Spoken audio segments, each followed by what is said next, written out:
Hi, I'm Tim. Welcome and thanks for logging on. If you love this watch, email me, tmosso@thewatchbox.com. It's in the description below. Your purchase and pricing email question line for buying this or any watch you see on any of our platforms. Please reach out to me directly. I am tmosso@thewatchbox.com for pricing. Today we're discussing a model line that came out in 2007 and has been steadily expanded and upgraded through the years. This is the Rolex Oyster Perpetual Yacht-Master II in a combination of Everose and 904L stainless steel. So this is a form of Rolex Rolesaur.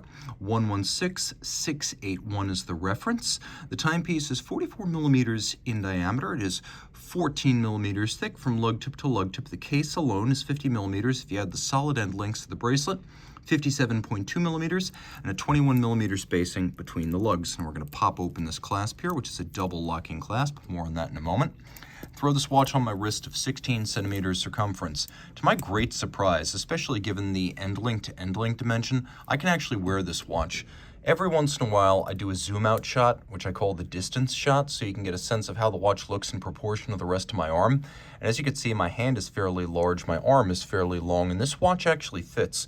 So a 16 centimeter circumference wrist like mine can very much wear this watch. And you can see it's large, but it's not ungainly or unwieldy or something that looks proportionally wrong.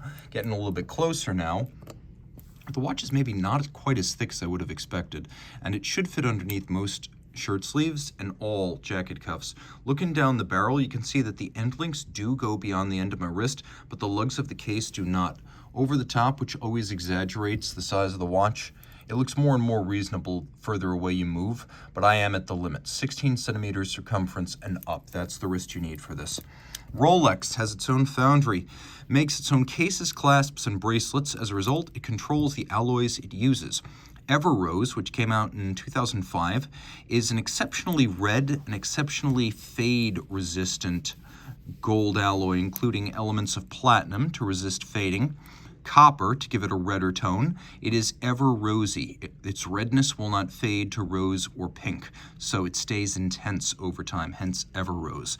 904L steel is a highly corrosion-resistant steel alloy that Rolex now calls Oyster steel, and it's resistant to corrosion in the face of certain acids, but particularly and more practically in the presence of salt in human sweat and sea salt. It does not need to be rinsed after exposure.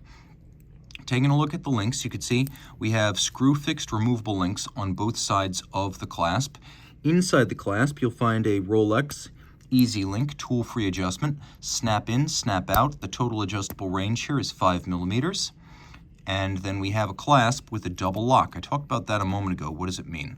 Well, it means that there is a spring-loaded lift lock system here. So you can see this little beak and then the hook, and these two things latch together. You can hear it, you can see it. To open this, you don't just pull on it, you unlatch it. So there's two locking factors here. You can see thick gauge steel, polished internally, very good looking. A clamshell that will lock it the second time. That's the second lock. There's a little kerf so you can dig your nail in under the 5-point coronet that allows you to more easily open up the clasp. Differential finish. We have both polish and satin with two different tones, rose gold and steel. The bracelet does taper a little bit down from the end link, which integrates it nicely with the case band. The case is, well, frankly, it is a large Yacht-Master.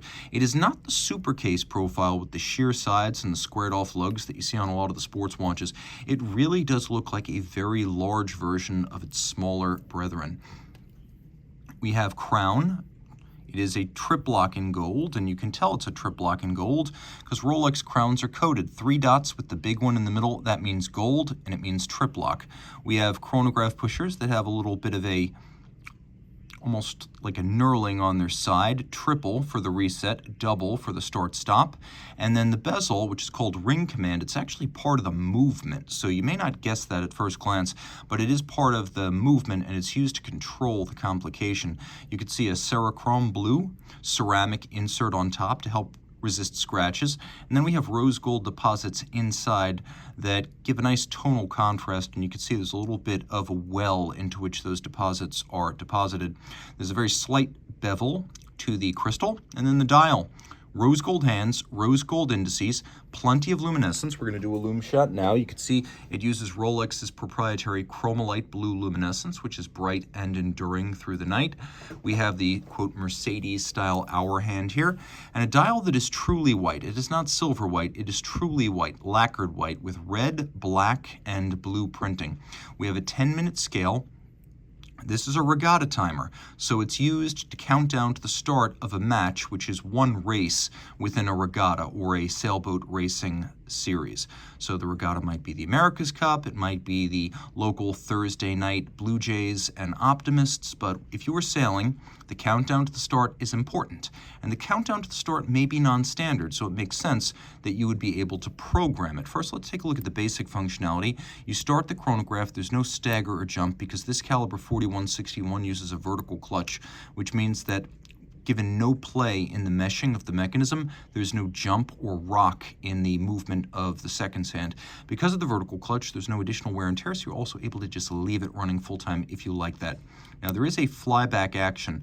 The seconds hand will always fly back, but the minute hand, which counts down from a maximum of 10, that will actually fly back to the nearest minute or forward to the nearest minute, which can be useful under yachting circumstances. Now, it is a countdown, it is programmable, so we'll screw the crown out. The watch has an Oyster case, solid case back, and then 100-meter water resistance, which is plenty for surface swimming and yachting should you fall overboard. So what you want to do with the chronograph stopped, turn this ring command bezel till it reaches the end of its counterclockwise travel, and what you want to do is push the trigger down at 4 o'clock. At this point, with the crown in its first position, where it would normally be to wind, you turn it clockwise and you can program the countdown. So let's say I want to count down from 3 minutes. Okay, now that's done. When I turn the bezel back, the trigger down at 4 o'clock will pop back out. Note that I can activate hacking seconds. There's a sub-seconds with a concentric pattern on a metallic rose gold track. That is no longer moving, so I can set this watch against a reference time. So these are controls for setting the time and the chronograph. And it is a mechanically programmable memory, so no matter how many times you actuate this countdown, when you restore the chronograph to its neutral point, it will always recover the countdown that you programmed into it until you reprogram it. Under the case back, caliber 4161 is the upgraded version of the original 4160. Automatic winding with bidirectional action, 72-hour power reserve, 4 Hz beat rate, 44 pivot joules. It has a column wheel for cycling the chronograph, which is very crisp and traditional and upscale. It's the enthusiast's preference. And of course, it has the vertical clutch. It is a COSC certified Swiss chronometer, but Rolex goes one step better, taking the certified movement, putting it in the case, testing it in 6 positions to run no worse than -2 + 2 seconds per day. That is the superlative chronometer standard. The movement has a full balance bridge and a free-sprung balance for shock tolerance, and an overcoil hairspring so that it keeps very consistent time regardless of the position of the watch relative to gravity. Useful for a wristwatch, of course. And then that hairspring is made of a blue oxidized niobium zirconium alloy called Parachrom Blue that is extremely anti-magnetic. So this watch is water resistant, shock resistant, and resistant to magnetism. It is full of features, and of course it beats away at 28,800 vibrations per hour or 8 beats per second against the ear. This is a watch that offers a lot, and you'll find that the chronograph is more useful than you might imagine if you're not a yachtsman, as everything from cooking to timing an intermission at the opera to counting the time until your aircraft takes off, or even the kids' time out after their bed sitting in the corner. You can count this down using a Yacht-Master II. So perhaps a more practical and well-rounded chrono than you ever anticipated, and very colorful.